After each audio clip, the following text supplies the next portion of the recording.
Siksik ang naging aktibidad ni Pangulong Ferdinand R. Marcos Jr. ngayong linggo. Balikan natin yan sa ulat ni Kenneth Pasyente.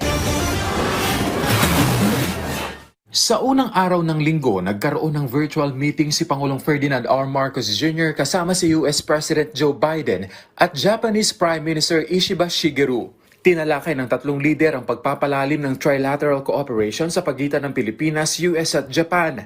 Isa rin sa napag-usapan ang mga nangyaring progreso sa adoption ng Trilateral Joint Vision Statement noong Abril ng nakaraang taon na siyang blueprint sa implementasyon ng trilateral cooperation ng tatlong bansa, lalo na sa mga mahalagang usapin na kapapakikinabangan ng mga ito.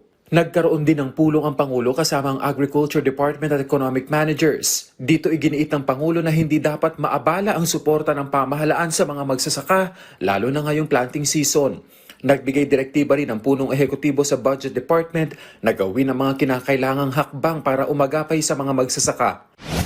Martes, nag-utos ang Chief Executive sa Health Department na tiyaking hindi maaantala ang mga serbisyo ng PhilHealth sa kabila ng zero subsidy para sa state-owned health insurer. Hinikayat din ng Presidente ang DOH na baguhin ng ahensya ang pananaw nito mula sa paggamot patungong pag-iwas o prevention. Nais naman ng Pangulo na maalis sa mga programa ng DSWD sa unprogrammed appropriations sa susunod na taon. Ito anya ay para masiguro na agad mapapakinabangan ng mga Pilipino ang government welfare programs.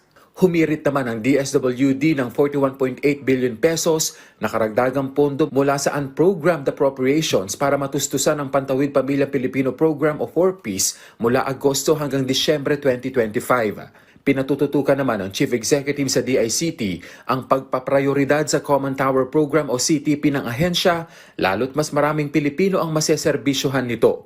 Sinabi ng DICT na nasa mahigit 400,000 direct beneficiaries at tinatayang mahigit 2 milyong indirect beneficiaries ang maaaring makinabang sa CTP.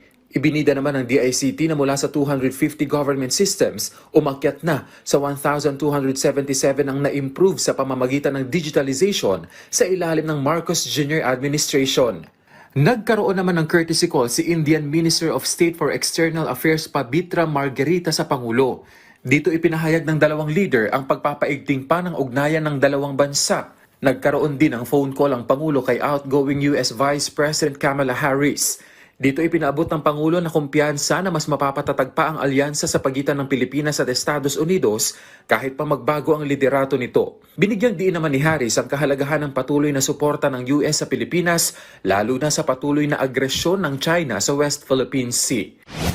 Miyerkules, inatasan ng Chief Executive ang Department of Budget and Management na ibalik ang 400 million pesos na branding budget ng Tourism Department.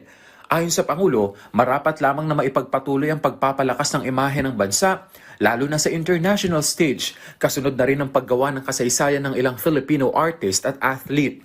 Ibinida naman ng DOT sa Pangulo na umabot sa 760 billion ang naitalang international visitor receipt sa bansa noong 2024. Tiniyak din ng Pangulo ang suporta sa konstruksyon ng Virology and Vaccine Institute of the Philippines o VIP Building sa kanyang meeting kasama ang DOST. Ito anya ay bilang paghahanda sa posibleng pagtama ng panibagong global pandemic. Tiniyak ng Chief Executive na hahanap ng paraan ng pamahalaan para matiyak ang pondo para sa proyekto. Binigyang diin naman ng Pangulo ang kahalagahan ng pagpapatayo pa ng mas marami at malalaking dam.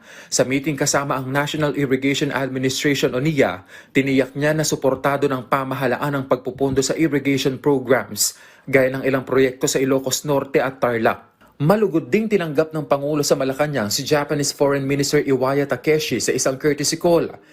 Dito ipinahayag ng Pangulo ang kanyang kumpiyansa para sa pagpapatuloy na pagtalakay ukol sa Tripartite Agreement at muling pagpapatibay ng commitment ng Pilipinas na patatagin pa ang ugnayang pang-ekonomiya sa Japan, gayon din ang kooperasyon ukol sa seguridad at iba pang global affairs. Sa kanya namang pulong kasama ang DPWH, inatasan niya ito na pabilisin ang pagtapos ng mga kritikal na proyekto sa infrastruktura upang matiyak na makikinabang ang publiko mula sa maagap at epektibong serbisyo ng gobyerno.